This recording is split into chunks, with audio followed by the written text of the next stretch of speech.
quero ler a partir do verso 11 com os irmãos. Nós estamos vendo uma série, ouvindo uma série sobre os fundamentos dos dízimos e ofertas do Antigo Testamento, e o texto de Malaquias é bastante interessante para falarmos disso. Quando falamos de Malaquias, sempre pensamos no capítulo 3, que é o texto mais falado em todas as igrejas, em todo o tempo, mas Malaquias tem muito mais do que isso. O texto diz assim, Malaquias capítulo 2, versículo 11, eu quero ler até o verso 16. Judá tem sido desleal, abominação se cometeu em Israel e em Jerusalém. Judá profanou a santidade do Senhor, a qual ele ama, e se casou com a filha de deuses estranhos. O Senhor extirpará das tendas de Jacó o homem que fizer isso. O que vela e o que responde e o que oferece dons ao Senhor dos exércitos. Ainda fazeis isto, cobreis o altar do Senhor de lágrimas, de choro, de gemidos, de sorte que ele já não olha para a oferta, nem aceita com prazer da vossa mão. Perguntais, por quê? Porque o Senhor foi testemunha entre ti e a mulher da tua mocidade, com a qual tu fostes desleal, sendo ela a tua companheira e a mulher da tua aliança. Não fez ele somente um? Em carne e espírito são dele. E porque somente um? Ele buscava uma descendência piedosa. Portanto, cuidai-vos de vós mesmos, e ninguém seja desleal para com a mulher da sua mocidade. Eu detesto o divórcio, diz o Senhor, Deus de Israel, e aquele que cobre de violência as suas vestes, diz o Senhor dos exércitos,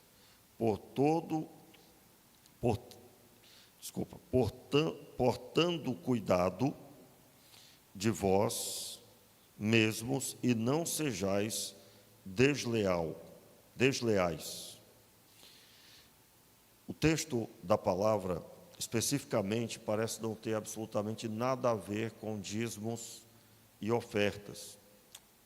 E uma coisa que eu quero observar aqui com vocês, que esse é um dos assuntos que nós temos que levar em consideração.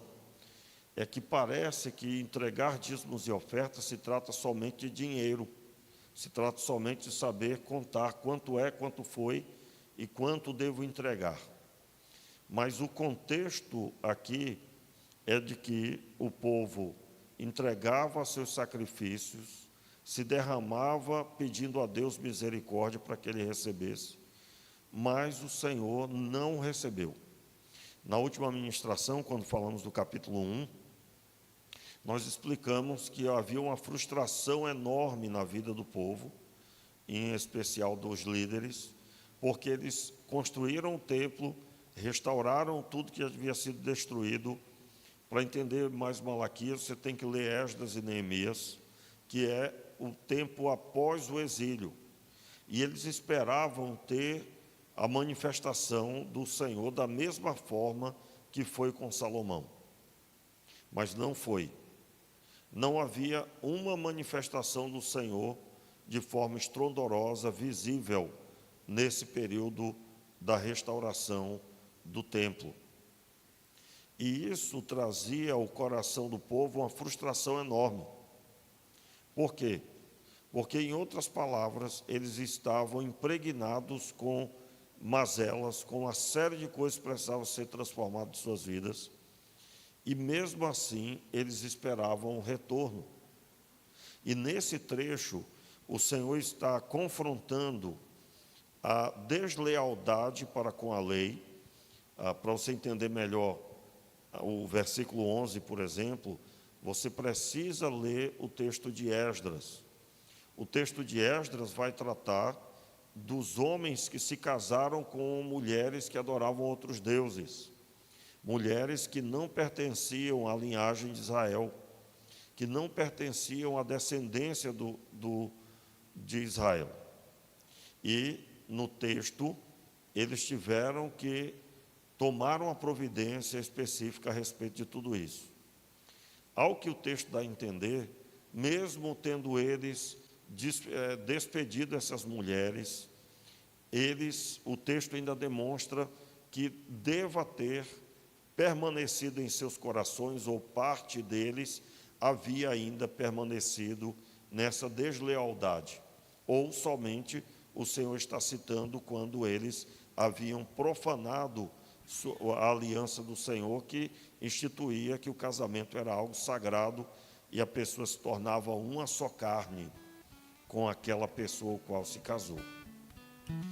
Mais tarde, no versículo seguinte, versículo 13 em diante, que é o texto em que demonstra que eles choravam, pranteavam, pedindo que Deus se manifestasse diante de seus sacrifícios, que ele respondesse seus sacrifícios com alguma manifestação, e, na verdade, Deus não ligava mais para o que eles ofereciam. E após o verso 13, o verso 14 em diante, o Senhor vai explicar por quê. Havia um desprezo para com a aliança do casamento.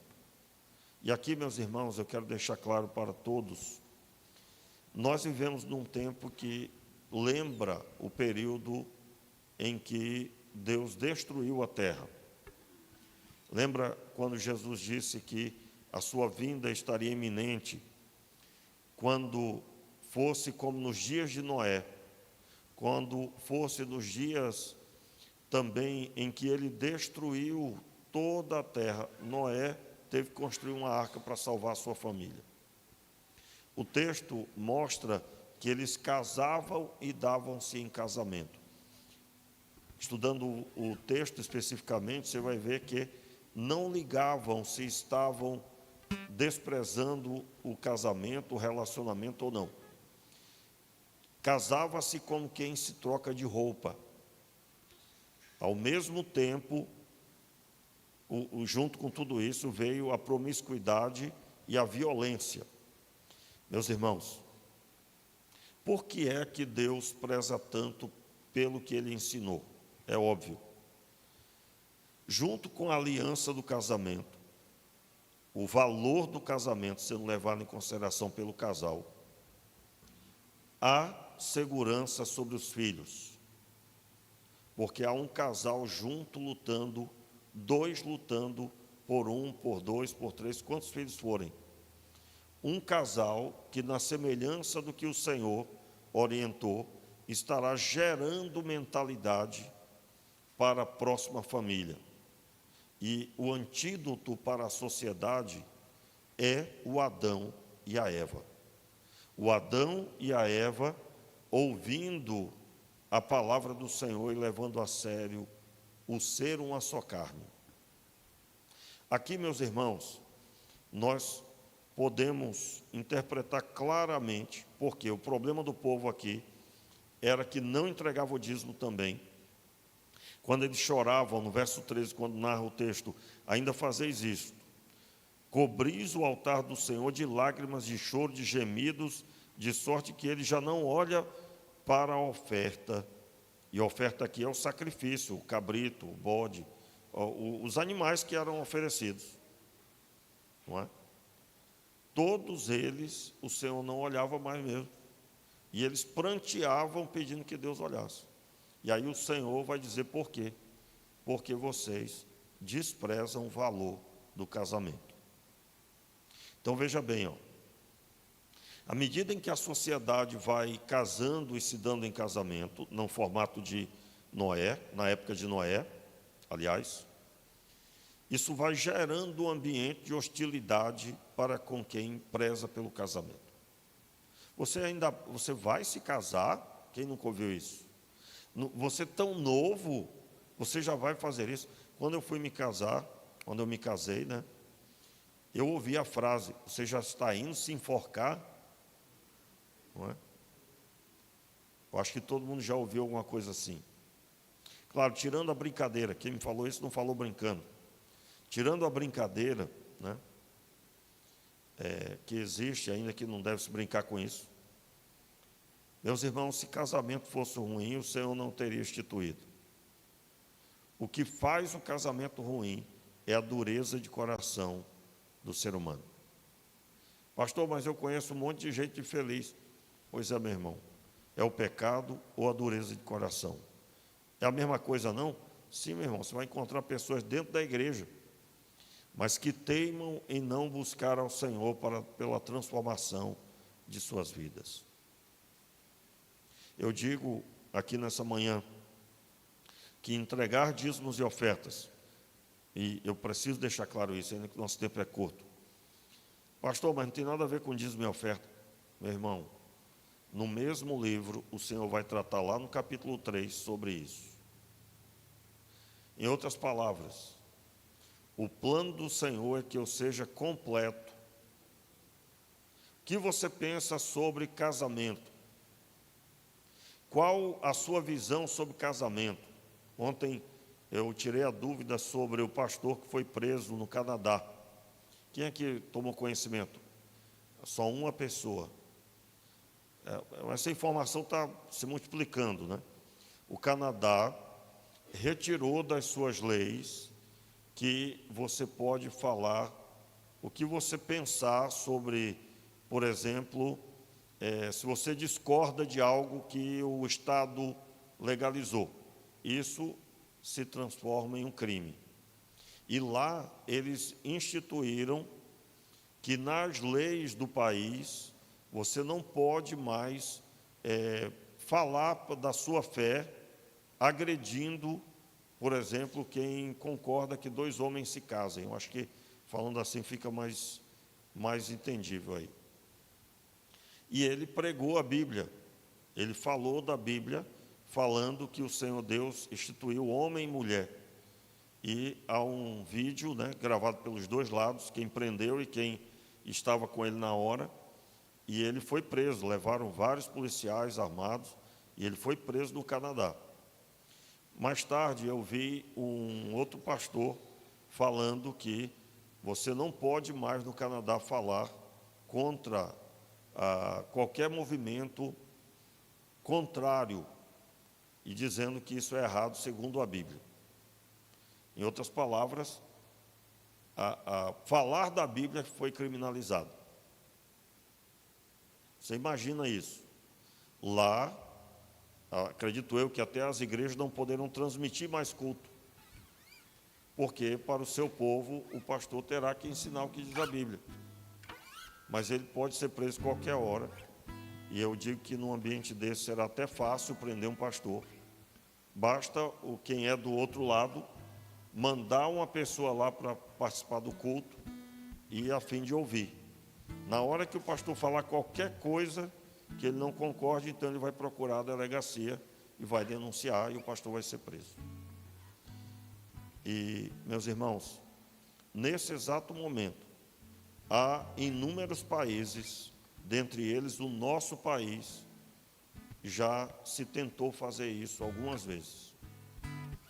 E no Brasil já tivemos um pastor que foi preso, foi processado e ele perdeu o processo, porque ele pregou a Bíblia.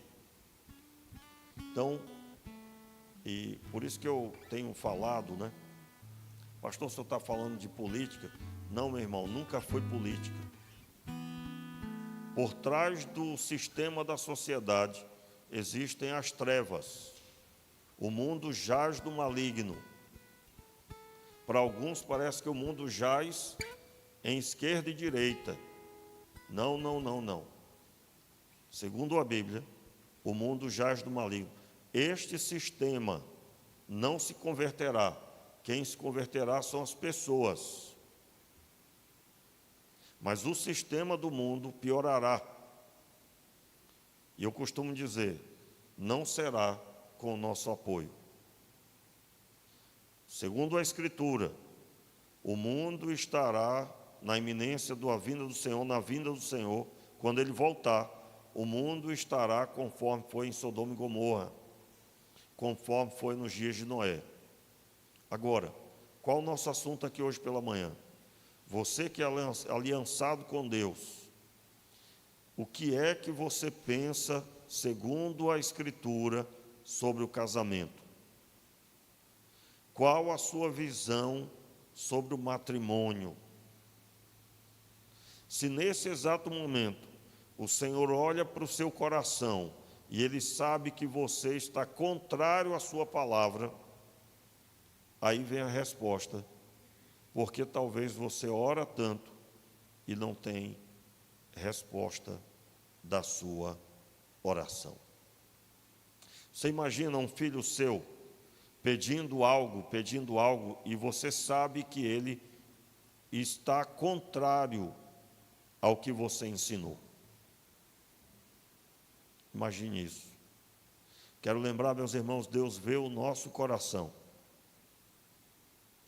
Por isso que eu incluí esse texto nos fundamentos de dízimos e ofertas, porque o próprio Jesus disse aos fariseus, aos líderes religiosos: vocês entregam o dízimo de tudo, em resumo, mas negligenciam o amor. Aí eu esqueci agora a ordem, são 3, né? O amor, a fé e a justiça, né? Eu não separei esse texto, estou lembrando aqui agora. Ou seja, Jesus falando com eles, não é só entregar dízimo não, viu? Você tem que ter a vida aprovada por Deus. Caim entregou o que sobrava. Diz o texto que o Senhor não recebeu ele e nem a sua oferta. Não é só o que entregamos, mas é também o nosso coração. Pastor, como que eu vou ser recebido por Deus? Eu já sou crente. Você é recebido por Deus quando Deus olha para você e vê Jesus. Você é recebido por Deus quando Ele olha para você e vê que você é um discípulo autêntico de Cristo. E eu quero nessa hora orar, pedindo que essa palavra, ela não venha sobre a nossa vida, porque estaremos firmes. O texto diz: não fez Ele somente um, em carne e espírito são o dele, e porque somente um, Ele buscava uma descendência piedosa. Portanto, cuidai de vós mesmos, e ninguém seja desleal com a mulher da sua mocidade. Pastor, mas eu nem casado sou, eu estou fora desse texto aí. Meu irmão, um dia você vai casar, e você tem do período que nasceu até esse dia para se preparar. Você sabia que as crianças estão sendo preparadas para o casamento ou não? Quem aqui sabia disso? Pouca gente sabe, né? Quem levantou a mão? Pouca gente levantou a mão. Quem sabe que as crianças estão sendo preparadas para o casamento? Pouca gente. Deixa eu explicar. Se você ama a sua esposa, se você cumpre a escritura na sua casa, amando a sua esposa amando você, seus filhos estão sendo preparados para o casamento, porque eles ouvem com os olhos, e quando eles se casarem, lá no profundo do coração, eles vão lembrar da mãe e do pai. Então você quer ser abençoado? Ame o plano de Deus. O plano de Deus é a família, irmãos. O plano de Deus é a família. Segundo esse texto, a solução para que não haja destruição é uma família ajustada segundo Deus. Quero lembrar, a terra foi destruída porque desprezaram a família. Se você estudar o texto dá a entender claramente, começou com desprezo à família. Eu talvez não poderia nem estar falando isso aqui, né? Mas eu preciso expressar um pouco isso. Tem uma coisa, irmãos, que me incomoda muito aqui no bairro, e está aumentando isso. Quando eu saio daqui da igreja, às vezes 1h da manhã, e eu encontro na rua crianças, na rua, do jeito que eu vi quando era de manhã, andando de bicicleta para lá e para cá, fazendo barulho e acontecendo, soltas. Aí eu ia passando ontem e tinha 3, todas com idade, eu acho que 7, 8 anos, e eles estavam conversando entre eles com quem tinham ficado. Eu namorei com fulana, namorei com Beltrana, fulana eu fiquei. Um estava sem camisa, só com calção, descalço, e já era tarde. Isso está na nossa frente. Como que uma criança dessa está na rua meia-noite? Como em sã consciência um pai permite uma criança de 7, 8 anos na rua desde cedo? Isso queima, irmãos. Isso me deixa incomodado. Como assim incomodado? Porque eu sei que o plano de Deus é que tivesse uma mãe e um pai, e essa criança agora estaria deitada, dormindo, alimentada, vestida adequadamente, porque uma família ali está no propósito de Deus. Como que nós podemos mudar isso? Em primeiro lugar, vivendo o plano de Deus. Zero pelo seu casamento.